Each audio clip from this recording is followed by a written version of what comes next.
When one thinks of the ship that won the Kilrathi War, do they think of the Hellcat, that workhorse medium fighter of the Terran Confederation Space Forces? Or the TCS Victory, a living symbol of humanity's fighting spirit in the face of overwhelming odds? Or maybe even the Behemoth? No. The answer is perhaps none of these. There is only one ship, one fighter craft, that despite its late introduction into the war, challenged the Kilrathi with overwhelming firepower and flight performance, and which carried the collective fist of humanity that was the Temblor bomb, straight into the face of the Kilrathi homeworld, which resulted in the sudden end of the Terran Kilrathi War. The F-103 Excalibur.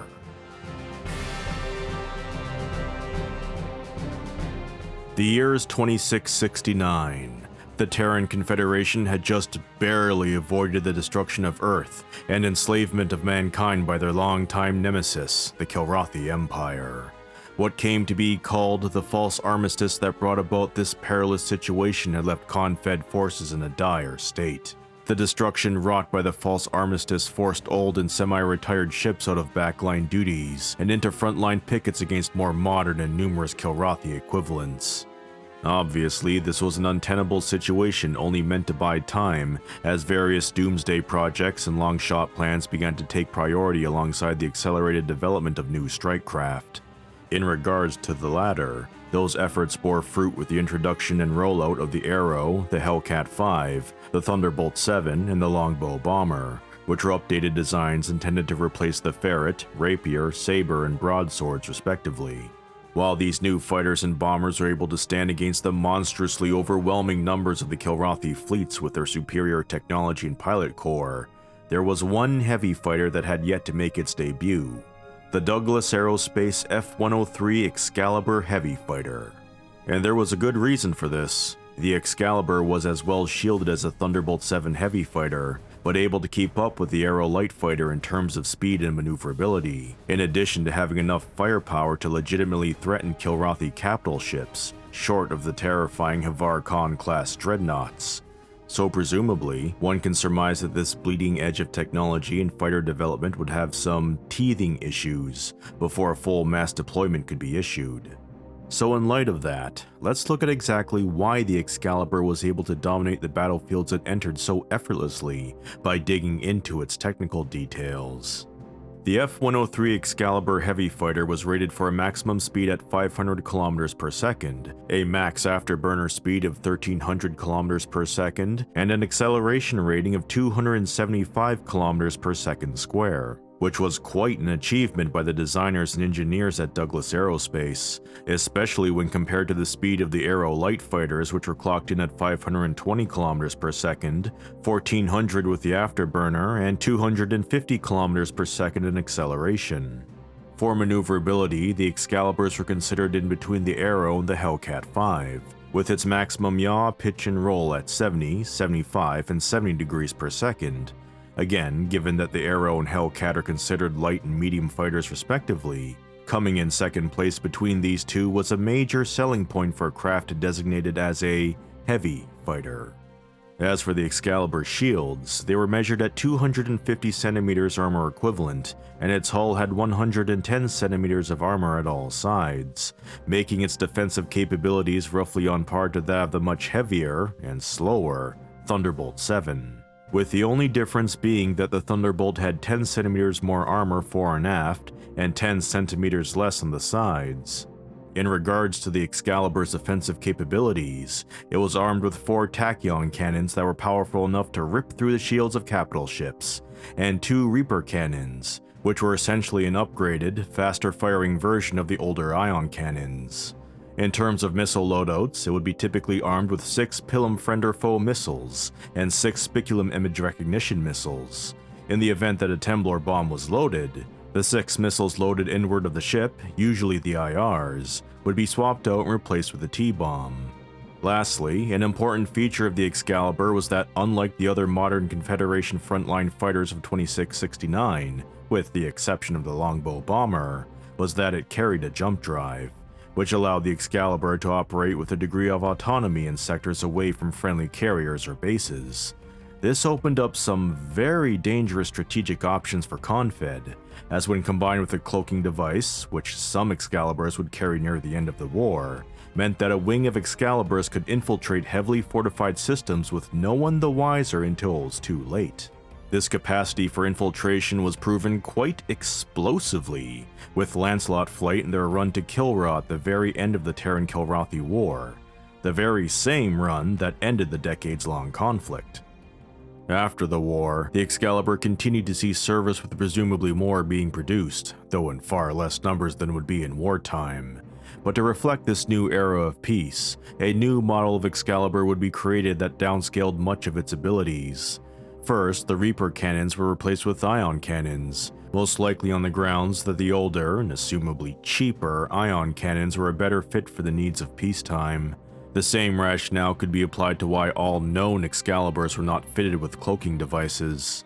In keeping with this trend of downscaling, the Excalibur's missile hardpoints were also downgraded to 8 from its previous 12, with 2 double-mounted heat-seeking missiles and 2 double-mounted image recognition missiles. Now with the technical details covered, let's look at how the Excalibur used those capabilities. The first documented time the Excalibur saw actual frontline combat was during the defense of the Tamayo sector worlds. The TCS Victory and her battle group were stationed in the system to both thwart the Kilrathi's ambitions in Terran space and oversee the final tests of the then prototype fighter. Its test pilot, one Jace Flash Dillon, only had orders to conduct flight performance tests of the Excalibur, with nothing being said about participating in combat operations with the Victory battle group. Flash was so apathetic as to the plight of the Victory in the defense of Tamayo that he went as far as to ignore a general scramble alarm where every pilot was supposed to sortie, on the grounds that, "My talents won't be wasted on your little skirmishes."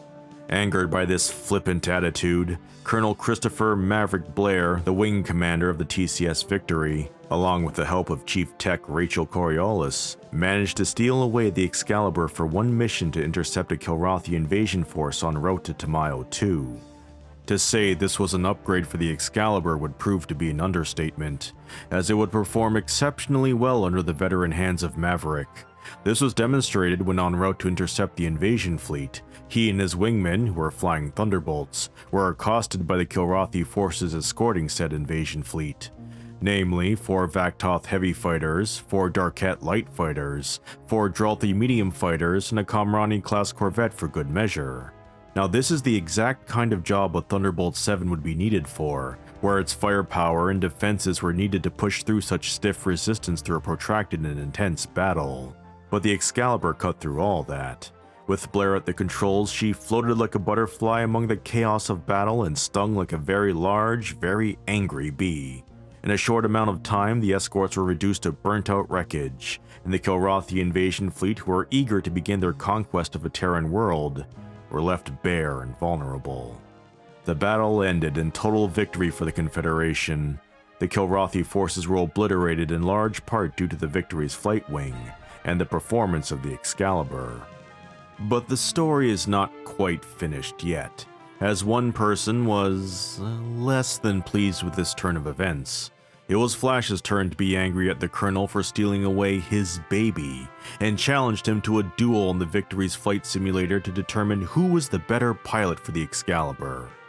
Without giving too much away as to the result of that duel, at its end, a humiliated Flash would be forced to put in a transfer to the Victory's flight roster as a combat pilot, at the personal request of Colonel Blair. Afterwards, close to the end of the war, the Excaliburs began to see regular frontline service during the latter half of 2669, with its first official mission being the daring rescue of Dr. Severin from the heavily fortified Kilrathi prison planet of Alcor 5.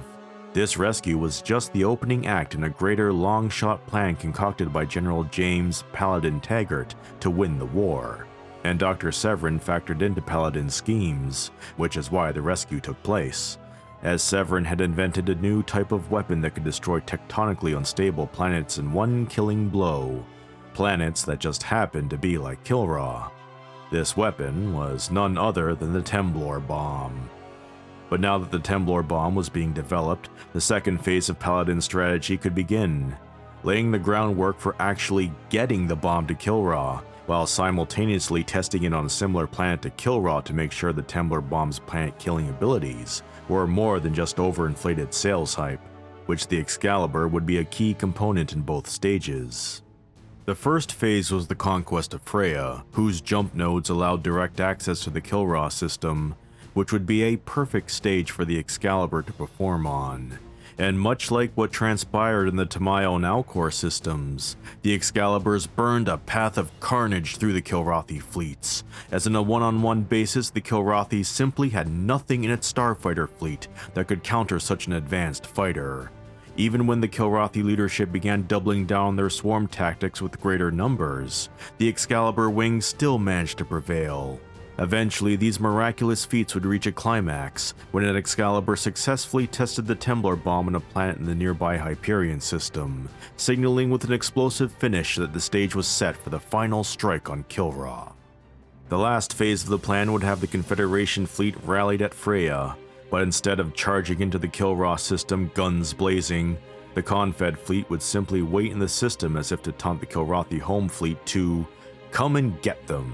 And when they would take the bait, as the aggressive and warlike race would, a wing of 4 Excaliburs dubbed Lancelot Flight would jump into Kilra and begin the mission to bring the longtime nemesis of humanity to its knees.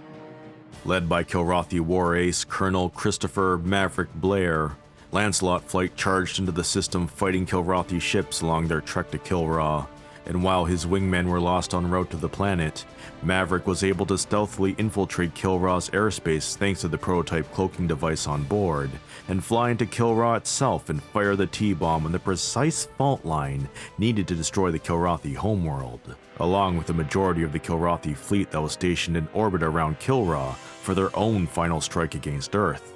All of this resulted in a loss so devastating to the Kilrathi people that they soon after surrendered to the Terran Confederation, bringing a decisive and clear end to the Terran-Kilrathi War.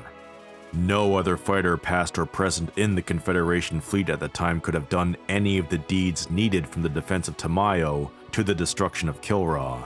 While no one could truly dispute Christopher Blair's infamous skills as a pilot, he could not have accomplished this legendary feat in, say, a Hellcat fighter or a longbow bomber. Maverick Blair may have been the man that won the war, but the Excalibur was the fighter that enabled him to do just that. In the post-war period, particularly during the Black Lance incident of 2673, the most visible usage of the Excalibur was during the BWS Intrepid's investigation into the Palea system, where Excaliburs flying Confed colors, who were most likely under control by Black Lance pilots, would ambush border world ships as part of their campaign to provoke a war between the Terran Confederation and the Union of Border Worlds. Beyond the Black Lance incident, the Excaliburs would continue to maintain a presence in Terran Confederation fleets and bases throughout the 2670s and into the early 2680s. But by then, they had begun to be phased out by the newest generation of fighters by the time of the Nephilim War in terms of raw flight performance and offensive-defensive armament. When one hears the name Excalibur, it's natural to reflect back on the legend of King Arthur and how the original Excalibur was a mythical weapon that symbolized his sovereignty over Britain.